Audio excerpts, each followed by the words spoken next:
Hello and welcome for today's session. My name is Nicola Ponte and I'll be the presenter for today. For today's topic, we're going to be covering digital safety, keeping kids safe in a digital world.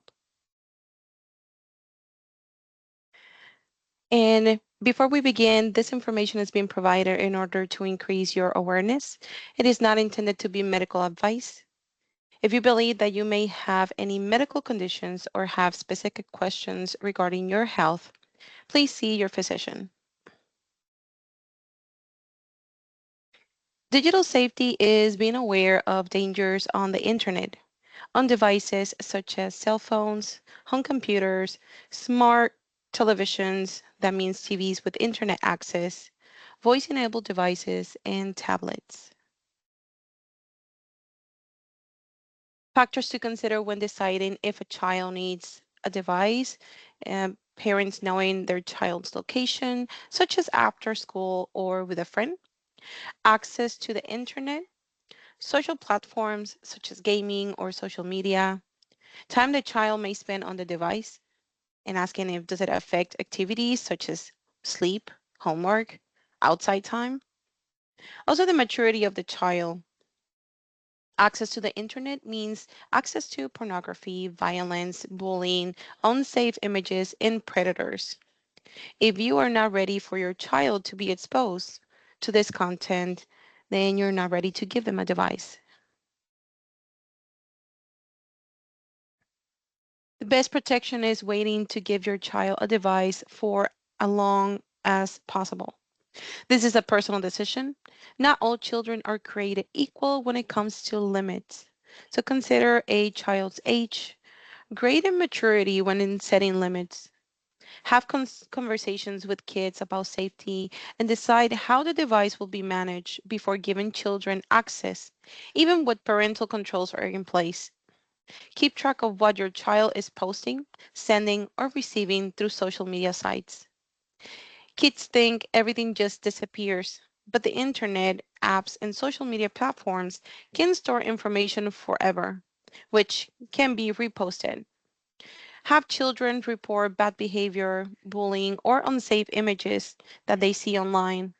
Even if the content is from a friend or someone they know, it should be reported. They need to be aware that there are people online that may not have their safety in mind. Have this talk prior to giving kids access. Do not track teens or spy on children without them knowing. So these can lead to trust issues. Be a good role model and continue to educate yourself. It's more important to know what children are doing with their device rather than them simply owning one. Owning a device is not the priority. Knowing what your child is doing on their device, regulating the use if it and it keep them safe is most important.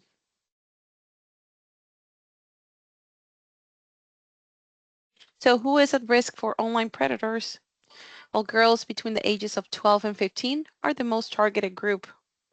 Boys who openly question their sexuality are the second most targeted group. Teens are targets when they openly talk about sex, post sexual images, or discuss sexual abuse or trauma. Teens will see it as a game to join in risky sexual online talk and may enjoy the attention. They will take part in relationships with predators and keep it a secret as a way to try to be a grown up. Where do children and teens meet online predators? Well, this can be found in chat rooms, social media, games, online chat features, or any app or website that does not require proof of age or allows contact between users. What parents should watch out for when it comes to their teens' online behavior is if they're hiding their screen, changing passwords from those you set, clicking out windows when you get near them, phone calls, texts, and emails from strangers, or finding for pornographic images on their phone or device, sites in their browser history, such as adult chat rooms or pornographic sites, Using private browsing or a VPN, which is a virtual private network, on their device that hides their activity. Remember, your kids are smarter than you think when it comes to digital usage. Share these tips with your children to help avoid online predators. Never give out personal information, name, phone number, location, likes or dislikes. Never post pictures online without parental permission. Never leave your device where strangers may have access to it. Report unsafe activity, especially if you are told to keep chats or activity a secret. Never agree to meet someone IRL, that means in real life. If anyone asks to meet offline, report them right away. The use of parental controls on your child's device can help protect your child from predators. Some parental controls are better than others. There is no such thing as being completely safe, even with parental controls. Find what works best for your family, even if it's just starting with the basics built into the device, such as limiting screen time, access to certain apps and websites, content restrictions, and location settings. Each device, platform, and cell phone provider is different. You can check the settings on your device for parental control, instructions, and parameters. Most internet providers and Wi-Fi platforms include parental controls for free. Tech platforms offer parental controls which allow only certain downloads. They also manage apps and screen time. These are also free. Wireless carriers offer parental controls such as location services, data usage, blocking numbers, and time limits. Fees may apply depending on the carrier. There are safe social media sites that are kid and teen friendly, mostly due to their parental controls. Settings need to be turned on to be effective. Set rules and boundaries when and where it comes to using devices. Make mealtime family time, encouraging conversation, socialization, and checking in on your child's mental health. Use devices in public areas of the house, not behind closed doors. Set limits. The average 8 to 12-year-old spends 4 to 6 hours a day on screens, and the average teen spends 9 hours a day on screens. Too much screen time may lead to problems. For children ages 6 and older, encourage healthy screen time and enforce boundaries. Do not use a device as a babysitter. So younger children ages 2 to 5 years old should only have about 1 hour per weekday and 3 hours on the weekend days. Turn off devices 1 hour before bedtime. Review your child's browsing history. Help manage expectations by setting consequences if the rules are broken. These may change depending on family situations or as the child ages. And what to do if you find unsafe material on your child's device? Well, first, keep calm. Save emails, IMs, and text messages that are in question. Block the person sending the messages. Use the reporting feature on the website, app, or game where you found the unsafe material and report it to the people who manage the site. Contact the police. This may seem extreme, but this can result in putting predator in jail.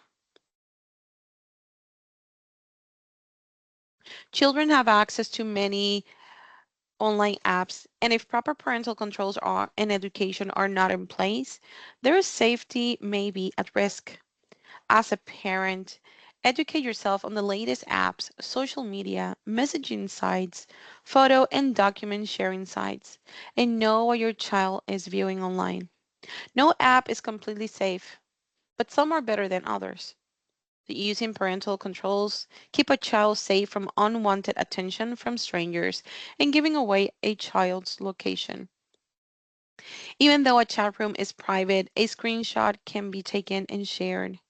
Video chatting should take place in a public area of the house. Even if the app appears to be safe, parents should know who the child is chatting with and who their friends are.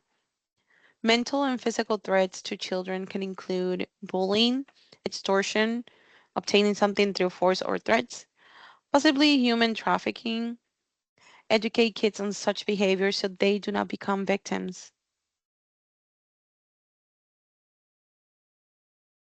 Create a space for s- sexual predators. So predators gather to sites that do not require usernames, passwords, or email addresses. This allows them to remain anonymous and target curious, innocent children and may lead to phishing, which is illegal practice of sending emails or others messages claiming to be from reliable companies to sway people to reveal personal information such as passwords, location, or banking information. Unsafe content, bullying, anonymous sites should be blocked by parents and children should never be allowed to access them.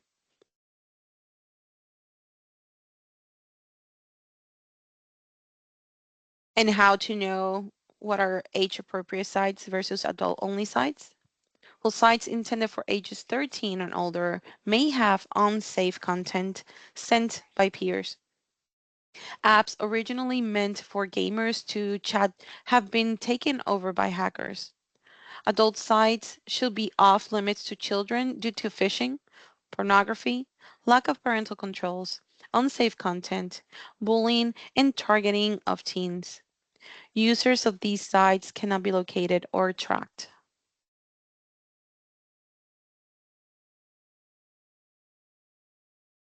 Have you heard of decoy apps? Smartphone apps that look like something else that allow the user to hide content such as private photos, videos, voice recordings, or text messages within the app. Also called vault or safe apps. These apps are useful for storing passwords, scanning, and storing legal documents or logging away private personal information or emails in case a phone is lost or stolen. Kids have found out how to use them to their advantage, and such apps make it difficult for parents to monitor what their child has access to and what they store on their device. These apps may hold explicit content, and you may not recognize them on your child's phone due to their design, which makes harder to protect the children. Regular monitoring of a child's device will make new icons stand out, allowing parents to be on alert for these hidden apps. And icons on the user's phone may look like a padlock or vault handle, but also may be less obvious icons such as calculators, games, notes apps, photo apps, or camera icons. An example of a decoy app is a secret calculator, which allows a user to hide secret photos, videos, documents, and PDF files behind a working calculator. The icon shows up as an ordinary calculator, but when a password is entered, the user can access secret files. Parents will have a difficult time seeing the difference between an ordinary calculator and what may be explicit information on their child's phone. There are dozens of decoy apps to look out for, so educate yourself on those apps that are available on all major carriers. Risk that parents need to be aware of is one, contact with strangers. So these can be done by playing online with other people, makes it game more fun. Certain games allow up to 100 strangers to play at one time. Games overlap with social sharing sites, now more than ever, where a child can have contact with people they don't know. It is difficult to confirm who the child is playing with. Also, gaming safety. Always set a parental control. Keep devices in shared family spaces. Place sound on a speaker, not headphones. Have notifications sent to your account. Also, play as a family. Use settings to play with groups of people you know.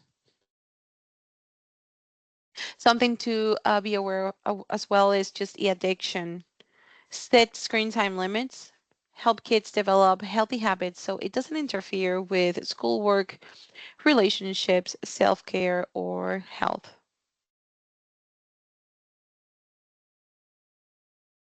Video chats and the posting of videos in real time should raise concern. What a child posts can be reposted on other sites without them knowing. Photos are often not monitored and may have unsafe content, including nudity, bad language, violence, or bullying. If a teen is posting from their bedroom or behind closed doors, parents do not know being shared. This puts the child at risk. Sharing a child's location in real time is risky, so turn off locations on apps to protect privacy. Screenshots can be taken while on a video chat, even in a private chat room. Teens believe that photos and video streams will disappear forever.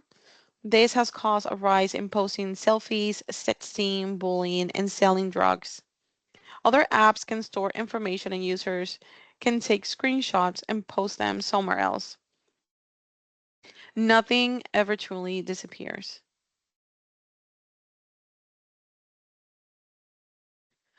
So you can share these tips with your children to help them protect themselves and their friends while they are online. First, choose friends carefully and make good choices when entering and taking part in chat rooms.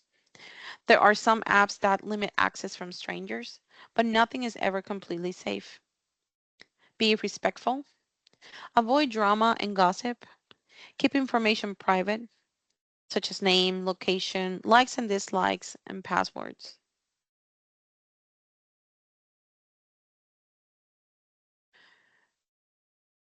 Also, do not interact with trolls. So, this is a bully who is trying to offend or cause trouble on purpose in order to get a person to have an emotional response.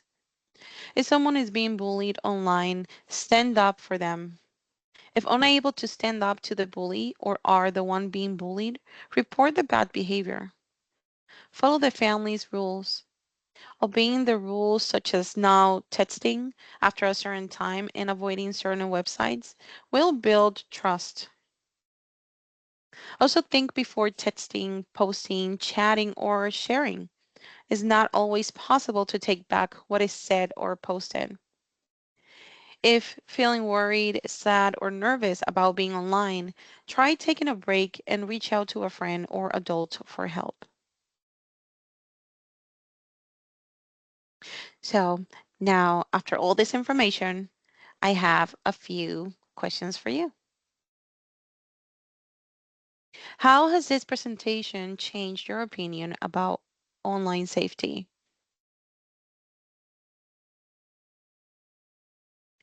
Do you have a child that currently has a digital device? How do you currently manage safety? Are you there?